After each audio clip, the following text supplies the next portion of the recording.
Welcome to another episode of We Are Carbon.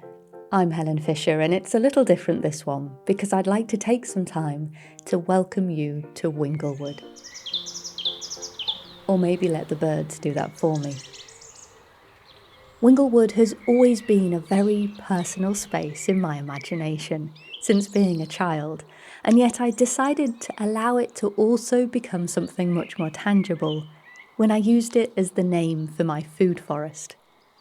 This is at my home in Lincolnshire in the UK, and the overall site is just over an acre, though it's divided into various zones. I'm not over fond of the term food forest, because it indicates a stage of development not yet reached, and that idea of a full, dense canopy of a forest isn't quite the ambition in a UK climate.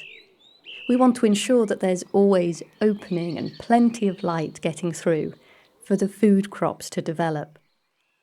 But I think people start to recognise what I mean when I use that term, and I can also refer to it as a permaculture project or an experiment in perennial food growing. I think the key point for me is it's always a work in progress. It's experimental, always so many new things to learn. The name Winglewood represents to me a bridge between the imagined and the real, and this seems very fitting for this co-creation with nature, which is always evolving and always reaching into its potential, rather than standing complete for everyone to see in the here and now. And coming back to that term, food forest, the more I explore what this space means to me, it does start to fit more, because it really is a co-creation here between nature and myself. If left entirely to nature, it would simply become a forest. Beautiful and filled with things that are edible, but not a density of food in the way that I'd like to mould it. And if left entirely to my mind to plan and control with my hands, it would never achieve the complexity that ultimately leads to its success. And so this is a little introduction to my own experience regenerating a little piece of land. And I'd like to share the mindset with you more than the how-to at this time. Because once you grasp that sense of unlimited potential, which is the feeling I'd like to highlight, I think it can really nurture that sense that we can achieve so much, so readily, and there are so many opportunities for us to take steps to regenerate.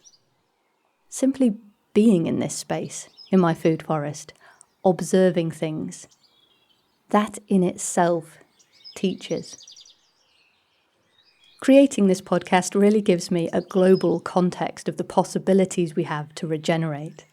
I've spoken to so many guests now, such a wonderful range of people and focuses, and it never ceases to amaze me that there's always more.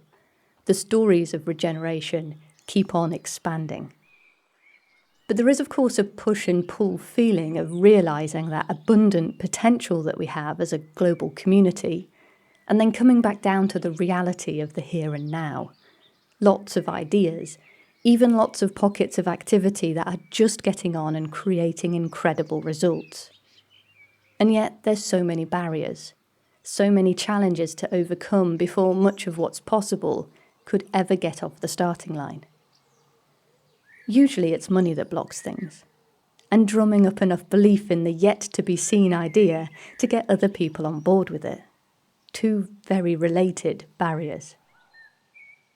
For all of the people I've interviewed, and I hope none of them would find this insulting, but I can never be more inspired or learn more from anyone when compared to simply being in the food forest. Throughout my childhood, I was enthused to observe nature. Woodlice and snails became my first pets. I was young and pretty odd. But these excited me, and through them in my otherwise solitary moments, I learnt more than years at school. I watched them multiply, observed their desire to be in the dark and the damp, and even noticed how the smell changed in their tubs when I allowed things to get too wet. The smell of decomposing leaves and moist soil was inviting, like home to me. But take away the oxygen and my nose picked up that difference. The natural world is communicating to us all the time. tiny details that felt so clear and so important to me as a child were details that the world didn't seem to notice at all. What I marvelled in was either completely dismissed or considered completely gross. Fast forward to adulthood, and though I'd got wound up in the usual hectic modern life, I'd always prioritised squeezing in some gardening whenever I could. Growing food was always the aspiration, and so for someone who's passionate about their garden, I have limited knowledge on your usual garden centre showpieces. My fascination was in being hands-on with cultivating my own food. But even in pockets of success and the excitement of bountiful harvests, something about the way I was approaching things felt wrong. I was reading all the books, following all the steps, and seeds were growing into vegetables. I'd even introduced plenty of flowers to draw in the insects. But the rhythm was off. Disjointed. Start, stop, go back to the beginning and do it all over again. The child and all of the lessons from her woodlice was yearning for something more. A co-creation, a partnership, an evolution with the garden. A part of the garden, not the controller of it, not the importer of all the stuff that it needed. One year, the stop in the growing season was followed by months, more hectic than most. And so the start didn't come back round again. Things just became overgrown, neglected, and that was the end of the allotment. My time in nature altered from being busy with growing things to catching moments of peace or rejuvenation sat at the base of trees. At this time, the woodlice drew me back into their tiny world, encouraging me to remember that there's much more to learn with them than from any book. It was a turning point at a time of many turning points for me, and I returned to the inquisitiveness that captured me as a child. The smells, the transformations, the ever-expanding layer upon layer of detail to explore. It's as though the woodlice introduced me to the fungi, and together they asked me to give time to the world within the soil.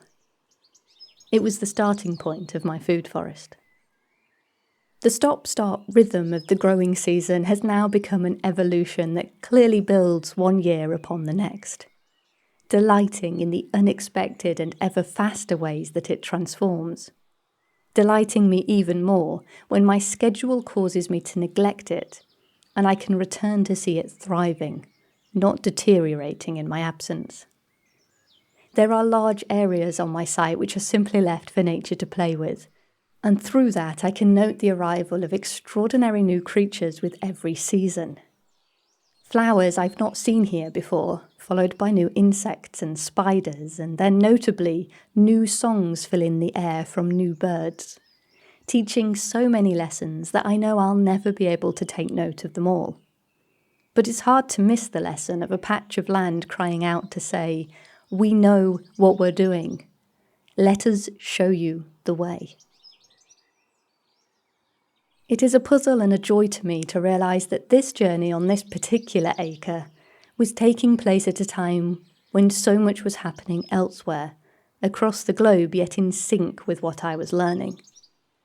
A little after I'd started this deeper connection with the natural world at my home, I also reached out to begin my conversations with We Are Carbon, this podcast. I simply took the concept that as societies, we can thrive and can be abundant when we allow nature to thrive too and guide us as our teacher. Just like the food forest, it has an evolving nature. Not siloed content, but conversations that somehow seem to connect across place and across industries. The real potential within it all is seen, but only in the imaginations of those tuned in enough to know that there is more to what's in front of us than what we can immediately see. To regenerate requires faith in the bounty of the orchard several years before the first blossoms will bloom.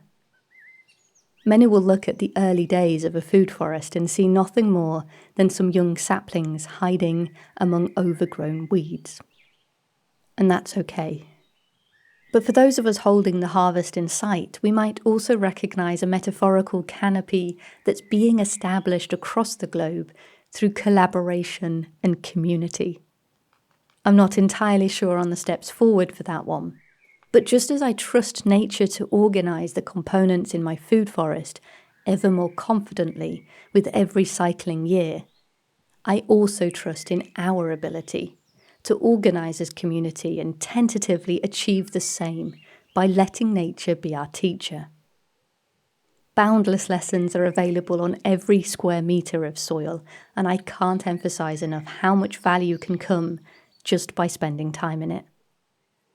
I really appreciate you listening through this more personal account on the podcast today, and I'd like to highlight that I've linked in a short video too, so you can see a little introduction to my food forest, alongside an invite to join in conversation together, perhaps exploring the potential in some of your own growing spaces. You can find those links in the description. Next time, we'll be back with a discussion that brings together a fantastic collaboration of voices on the topic of the power of food. Don't forget to subscribe to keep up to date. And let's keep figuring this all out together.